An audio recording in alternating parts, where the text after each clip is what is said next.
शहापूरच्या दमाणिया English school शाळेमध्ये अतिशय घृणास्पद आणि संतापजनक अशी घटना घडली आहे. शाळेच्या बाथरूममध्ये रक्ताचे डाग होते म्हणून मासिक पाळीच्या संशयावरनं 14 ते 15 वयोगटातील तब्बल 12 विद्यार्थिनींचे कपडे उतरवून शाळेने तपास केला. हे अतिशय क्रूर आहे आणि मुलींच्या आत्मसन्मानावर घाला घालणारं कृत्य आहे.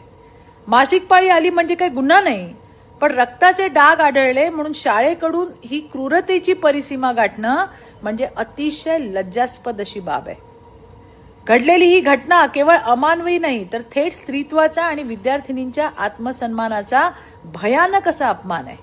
शाळा म्हणजे विश्वासाचं, संरक्षणाचं ठिकाण असायला हवं, पण या घटनेनंतर या विद्यार्थिनींसाठी शाळा म्हणजे भीती, लाज आणि मानसिक छळाचा अड्डा बनलाय.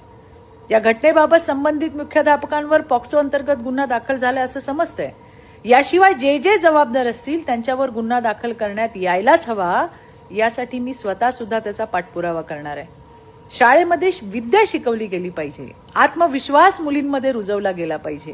तिथे असा लज्जेचा बाजार मांडत असतील तर ते कदापि खपवून घेतलं जाणार नाही. धन्यवाद. जय हिंद, जय महाराष्ट्र.